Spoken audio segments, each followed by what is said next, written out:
Assalamualaikum warahmatullahi wabarakatuh. Perkenalkan, nama saya Raushan Fikra Aulia Ahmad dari kelas 12 IPS 1. Di sini saya akan menjelaskan tentang organisasi ekonomi regional dan global serta pengaruhnya terhadap Indonesia. Yang pertama, di sini saya akan membahas organisasi ekonomi regional dan global. Yang pertama ada SAARC atau South Asian Association for Regional Cooperation, dibentuk pada tanggal 8 Desember 1985 di kota Dhaka atau ibu kota Bangladesh. Pembentukan SAARC ini diprakarsai oleh Presiden Zia-ul Rahman Bangladesh.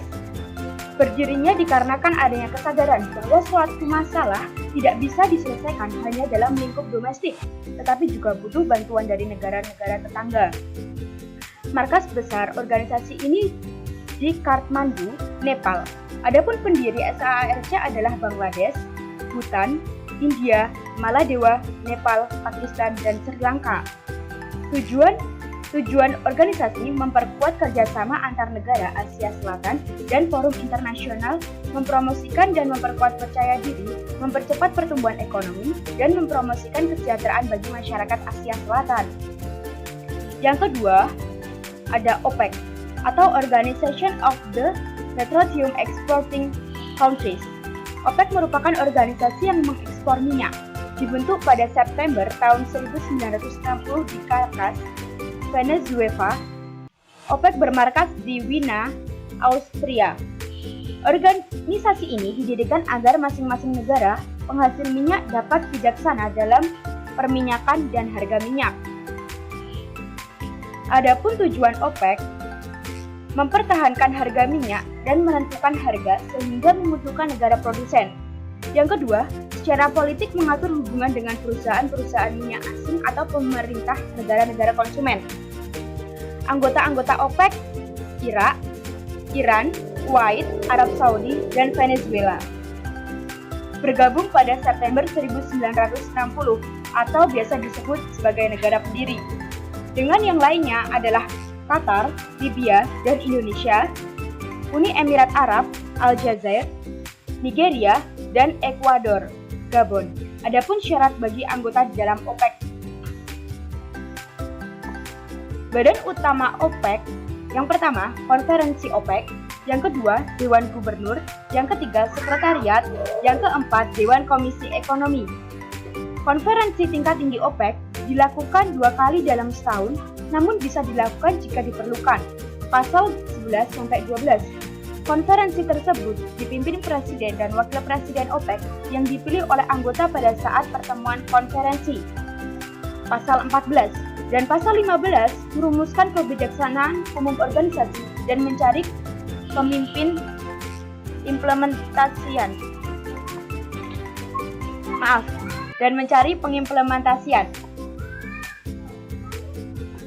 Selanjutnya ada organisasi APEC, Asia Pacific Economic Cooperation. Latar belakang berdirinya APEC, perkembangan situasi politik dan ekonomi dunia pada waktu itu yang berubah secara cepat dan munculnya kelompok-kelompok perdagangan seperti MEE dan NAFTA. Selain itu, perubahan besar terjadi di bidang politik dan ekonomi yang terjadi di Uni Soviet dan Eropa Timur. Anggota dari klasifikasi negara anggota pada awal berdiri terdiri dari 12 negara. Tetapi pada tahun 1994 di Bogor menjadi 18 negara. KTT APEC, organisasi ini tujuannya untuk memajukan perdagangan, badan investasi di Asia Pasifik, pertemuan tingkat tinggi, para kepala negara dan pemerintah disebut AELM. Rapat tahunan dihadiri kepala pemerintah dan seluruh negara anggota APEC kecuali Taiwan. Kerjasama APEC, yang pertama, perlu kesiapan terhadap kemungkinan peningkatan proteksi di Eropa dan Amerika Serikat. Yang kedua, peningkatan pertumbuhan perdagangan intra-Asia dan intra-Asia Pasifik. Yang ketiga, kemunculan negara-negara industri baru di Asia Timur. Yang keempat, infrastruktur yang makin baik. Adapun prinsip ASEAN dari sikap Indonesia terhadap APEC. Yang pertama, identitas kepentingan dan persatuan ASEAN terhadap ASEAN tetap dipertahankan. Yang kedua, kerjasama didasarkan pada prinsip persamaan keadilan, dan keuntungan bersama. Yang ketiga, kerjasama tidak diarahkan pada pembentukan blok. Keempat, kerjasama untuk memperkuat kemampuan individual. Dan yang kelima, pertumbuhan kerjasama dikembangkan. Adapun sikap Indonesia adalah menyambut era perdagangan bebas dengan tangan terbuka. Selanjutnya ada MEE, Masyarakat Ekonomi Eropa. MEE merupakan organisasi yang terpenting bukan saja karena meliputi sektor ekonomi, melainkan juga karena pelaksanaan memerlukan pengaturan bersama yang meliputi industri, keuangan, dan perekonomian. Adapun tujuan MEE, yang pertama, integrasi Eropa dengan menjalin kerjasama ekonomi. Yang kedua, memajukan perdagangan. Ketiga, menghapus semua rintangan yang menghambat laju perdagangan internasional. Dan yang keempat, meluaskan hubungan dengan negara-negara selain anggota MEE. MEE menjadi UE. Melalui perjanjian Maastricht, ke-12 negara anggota masyarakat Eropa dibersatukan mekanisme kesatuan Eropa dengan melaksanakan secara bertahap. Selanjutnya, ada organisasi GAAT, General of Tariff and Trade, bentukan organisasi internasional mengenai persetujuan umum tentang tarif dan perdagangan. Tujuannya meningkatkan arus perdagangan internasional. GAATT ditandatangani oleh 23 negara di Jenewa. Prinsip GATT yang pertama, Trade Without Discrimination, yang kedua, Protection Through Tariffs, yang ketiga, Prinsip Trans, yang keempat, The Stable Basic for Trade. Asas GATT, perdagangan bebas, proteksi dengan tarif non-diskriminasi, dan transparansi kebijaksanaan perdagangan. Adapun fungsi GATT, yang pertama, sebagai suatu pengerangkat ketentuan, yang kedua, sebagai suatu forum, yang ketiga, mengupayakan agar aturan atau praktik perdagangan demikian itu menjadi jelas. Selanjutnya, ada WTO, World Trade Organization, didirikan pada pertemuan anggota GAAT tanggal 15 April 1994 dan mulai beroperasi 1 Januari 1995. WTO mencakup perdagangan jasa. Tujuan WTO yang pertama, menghilangkan tarif bea yang menghambat perdagangan antar negara. Kedua, menjadikan preferensi tarif dasar keuntungan timbal balik. 3. Menciptakan stabilitas di bidang ekonomi sosial. Yang keempat, menyelenggarakan dan mengawasi pelaksanaan perdagangan bebas dunia yang akan dimulai di seluruh dunia tahun 2020, yaitu tahun ini. Struktur WTO, yang pertama, Ministerial Conference, yang kedua, General Council, yang ketiga, Trade Council, yang keempat, Subsidiaries.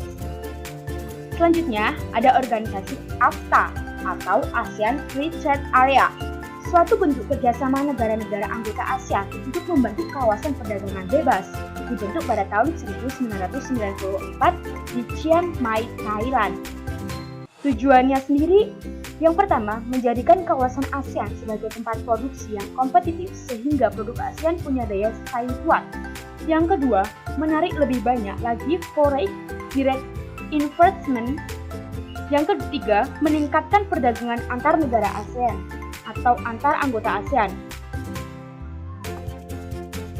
Selanjutnya ada NAFTA, North America Free Trade Area, kawasan perdagangan bebas yang dilakukan kebijaksanaan ekonomi dibentuk oleh kawasan Amerika Utara, didirikan pada tanggal 1 Januari 1994. Tujuannya yang pertama, meningkatkan kegiatan ekonomi anggota, yang kedua, menghisap standaritas barang yang diperdagangkan, yang ketiga, meningkatkan pelayanan pada konsumen mengutamakan keselamatan, kesehatan, dan ramah lingkungan. Keempat, mengatur keseimbangan ekspor dan impor antar anggota. Selanjutnya, saya akan membahas tentang pengaruh organisasi ekonomi regional dan global terhadap Indonesia. Yang pertama, Indonesia bergabung dalam OPEC, dapat berinteraksi dengan negara-negara anggota yang lain, sehingga dapat menarik negara tersebut berinvestasi di Indonesia dan dengan mudah mencari informasi turunnya harga minyak dunia. Yang kedua, bergabungnya dalam APEC, Indonesia berperan aktif membahas isu ekonomi internasional. Indonesia dapat meningkatkan potensi ekonomi perdagangan serta investasi. Yang ketiga, bergabung dalam bidang AFTA dan WTO, bagi Indonesia terbuka pasar internasional. Adapun pengaruh negatif juga ya, ialah kemungkinan hilangnya pasar produk ekspor Indonesia. Yang keempat, Indonesia tidak bergabung dengan MEE dan NAFTA, tetapi tetap berpengaruh. Indonesia dapat membangun kemitraan ekonomi, khususnya perdagangan, memperluas jangkauan pasar, ekspor di negara anggota ketiga organisasi tersebut, serta mencari kepercayaan dari negara organisasi tersebut menjadi investor di Indonesia. Cukup sekian yang saya jelaskan, semoga bermanfaat. Wassalamualaikum warahmatullahi wabarakatuh.